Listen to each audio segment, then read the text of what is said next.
സ്വീകരിക്കട്ടെ. നമ്മൾ ഇന്ന് ദൈവമനുഷ്യൻ്റെ സ്നേഹഗീത എന്ന പരമ്പരയുടെ 46-ാമത്തെ ഭാഗത്തേക്ക് പ്രവേശിക്കുകയാണ്. ഇപ്പോൾ നമ്മൾ ധ്യാന വിഷയമാക്കുന്നത് 1-ാം വാല്യത്തിലെ 32-ാമത്തെ അധ്യായത്തിൽ പറയുന്ന ഈശോയെ ദേവാലയത്തിൽ കാഴ്ചവെക്കുന്ന ആ സംഭവത്തെക്കുറിച്ചാണ്. നമുക്കറിയാം, ഈശോയുടെ പരിച്ഛേദനത്തെക്കുറിച്ച് ഒന്നും ഈ ദൈവമനുഷ്യൻ്റെ സ്നേഹഗീത എന്ന പുസ്തകത്തിൽ അതിനെക്കുറിച്ചൊന്നും വിവരിക്കുന്നില്ല. സ്നാപക യോഹന്നാൻ്റെ ആ പരിച്ഛേദനം അതിനെക്കുറിച്ച് വളരെ വിശദമായിട്ട് പറയുന്നുണ്ട്. ആ സമയത്താണ് സക്കറിയായുടെ കെട്ടഴിയുന്നതും എലിസബത്ത് ആ കൂടുതൽ ദൈവിക ജ്ഞാനത്തിൽ വളരുന്നതുമെല്ലാം. ഇവിടെ വളരെ സരളമായ, വളരെ ലളിതമായ ദേവാലയത്തിൽ കാഴ്ചവെക്കുന്ന ഒരു ഭാഗമാണ്. അവർ യാത്രയാകുന്ന ബേത്ലഹേമിൽ അവർക്ക് അഭയം കൊടുത്ത ഒരു ചെറിയ വീട്ടിൽ നിന്നാണ് അവർ യാത്രയാകുന്നത്. ഒരുപക്ഷെ അവർ വന്ന ആ കഴുത പുറത്ത് തന്നെയാണ്. പതിവനുസരിച്ച് ജോസഫ് കടിഞ്ഞാണം പിടിച്ച് കൂടെ നടക്കുകയും പരിശുദ്ധ കന്യാമറിയം ശിശുവിനെയും കൊണ്ട് അതിൻ്റെ മുകളിൽ യാത്ര ചെയ്യുന്നു. മേരി അതിസുന്ദരിയാണ്. വെളുത്ത് ചുമന്ന നിറത്തിൽ സ്വർണം പോലെ തോന്നിക്കുന്ന അവളുടെ യാത്ര, അതൊരു വലിയ യാത്ര. കാരണം അവരെ സംബന്ധിച്ചോളം അതൊരു ചടങ്ങോ ആഘോഷമോ അല്ല, അതിലുപരി ദൈവിക പദ്ധതിക്ക് സമർപ്പിച്ചു കൊടുക്കുന്നതാണ്. ആ ഗുഹയിൽ കലിത്തൊഴുത്തിൽ പിറന്നപ്പോൾ തന്നെ പരിശുദ്ധ കന്യാമറിയം പിതാവായ ദൈവത്തിന് ശിശുവിനെ സമർപ്പിക്കുന്നുണ്ട്. ആ സമർപ്പണത്തിൽ ആ പ്രാർത്ഥനകളൊന്നും ചിട്ടയനുസരിച്ചോ ക്രമമനുസരിച്ചോ ചടങ്ങായിട്ടോ ഒരു ബാഹ്യപ്രകടനമല്ലായിരുന്നു. പിതാവായ ദൈവമേ, അങ്ങയുടെ പുത്രനെ കുറിച്ചുള്ള ദൗത്യത്തിന് ഒന്നും തടസ്സം ഞങ്ങളിൽ നിന്ന് വരാതിരിക്കുവാൻ ഞങ്ങളെയും സംരക്ഷിക്കണമേ എന്നുള്ളതായിരുന്നു പരിശുദ്ധ കന്യാമറിയത്തിൻ്റെ ആ പ്രാർത്ഥന. ഇന്നിപ്പോൾ ദേവാലയത്തിലേക്ക് പോവുകയാണ്. ദേവാലയത്തിൽ അവരെത്തുമ്പോൾ ബലിയർപ്പിക്കുവാൻ വേണ്ടി 2 വെള്ളപ്രാവിനെയാണ് ഏറ്റവും ദരിദ്രരായിട്ടുള്ളവർ അർപ്പിക്കുന്ന ആ സമർപ്പണം. അവരവിടെ ദേവാലയത്തിൽ പ്രവേശിച്ച് പുരോഹിതൻ്റെ കയ്യിലേക്ക് ശിശുവിനെ കൊടുക്കുകയാണ്. പുരോഹിതൻ ആ ശിശുവിനെ അൾത്താരയ്ക്ക് മുകളിലേക്ക് ഉയർത്തി ദൈവത്തിന് സമർപ്പിക്കുകയാണ്. എന്നിട്ട് തിരിച്ച് പരിശുദ്ധ കന്യാമറിയത്തിൻ്റെ കയ്യിലേക്ക് കൊടുക്കുന്നു. അവിടെ മറ്റ് പ്രാർത്ഥനകളോ കാര്യങ്ങളോ ഒന്നുമില്ല.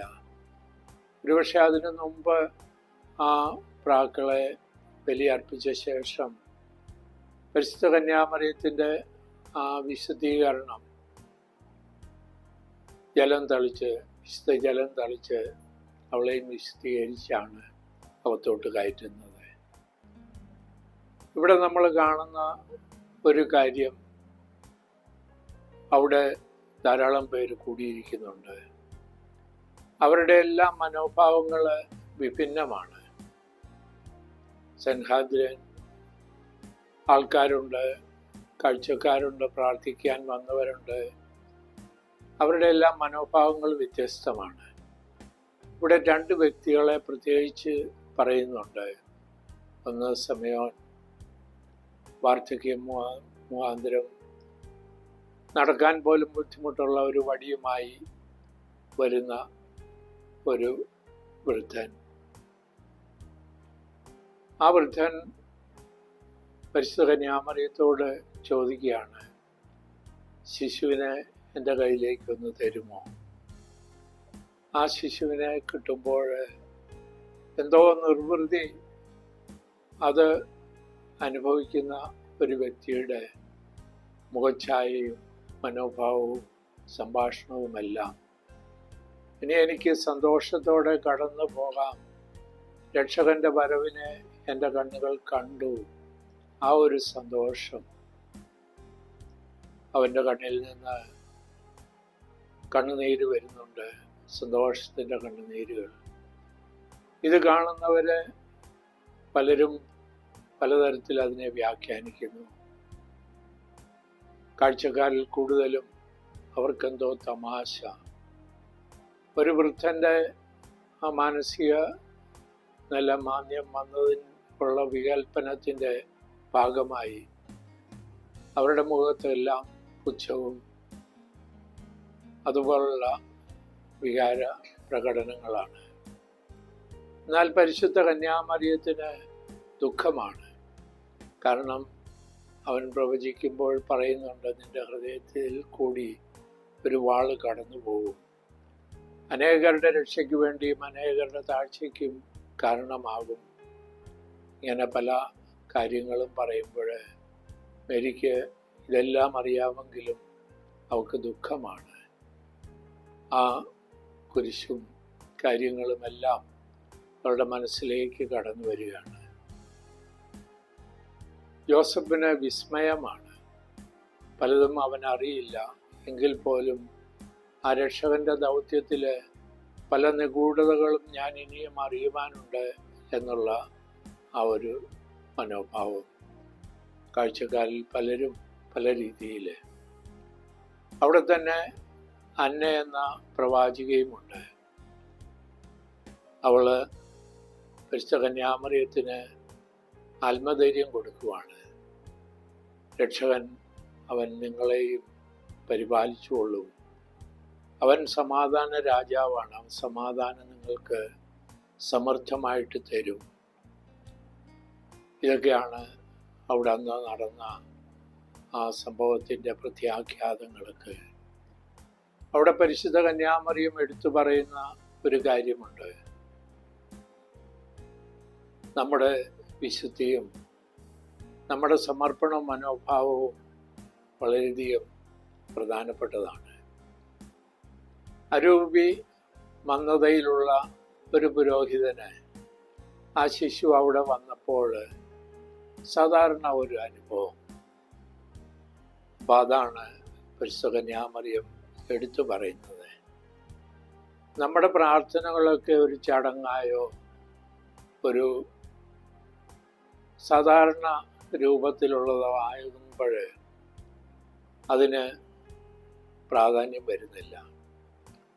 പക്ഷേ പ്രാർത്ഥനയും ചടങ്ങുകളും ആചാരങ്ങളും തമ്മിൽ വ്യത്യാസത്തെക്കുറിച്ച് പറയുന്നത് പകലും രാത്രിയുമായി എത്രമാത്രം അകൽച്ചയുണ്ടോ അതിലും വലിയ അകൽച്ചയാണ് ശരിക്കുള്ള പ്രാർത്ഥനയും ചടങ്ങുകളും ആചാരങ്ങളും തമ്മിൽ. ആ നടന്ന ചടങ്ങുകളൊക്കെ ഒരുപക്ഷെ ആചാരങ്ങളാവാം. അതേസമയം സിമെയോൻ ആ സമർപ്പിച്ചത് അവൻ്റെ ഒരു പ്രാർത്ഥനയായിരുന്നു, അവൻ്റെ ഹൃദയത്തിൽ നിന്നുള്ളതായിരുന്നു. ആ സിമെയോൻ ഉണ്ടായിരുന്നത് ആത്മാർത്ഥതയുണ്ടായിരുന്നു, നല്ല മനസ്സുണ്ടായിരുന്നു. അങ്ങനെയുള്ളവർക്ക് പരിശുദ്ധാത്മാവിനാൽ പ്രേരിതരായിട്ട് തന്നെ ഇതുപോലുള്ള കാര്യങ്ങളുടെ രഹസ്യങ്ങൾ പിടികിട്ടുന്നു. എന്നിട്ട് പരിശുദ്ധ കന്യാമറിയം പറയുന്നത് ആ നല്ല മനസ്സിന് വേണ്ടി എന്തൊക്കെയാണ് വേണ്ടത്?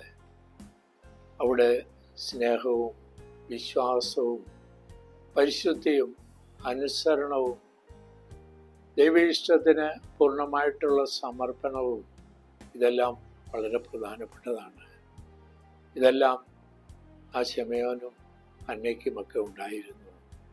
അപ്പം നമുക്കും ആചാരങ്ങളും അനുഷ്ഠാനങ്ങളുമല്ല, ആത്മാവിനെ ശക്തിപ്പെടുത്തുന്ന, ആത്മാവിനെ ഉണർത്തുന്ന, ആത്മാവ് പരിശുദ്ധാത്മാവുമായി നിരന്തരം സമ്പർക്കപ്പെടുത്തുന്ന ആ ഒരു അനുഭവത്തിലേക്ക് നീങ്ങുവാൻ നമുക്ക് പരിശ്രമിക്കാം.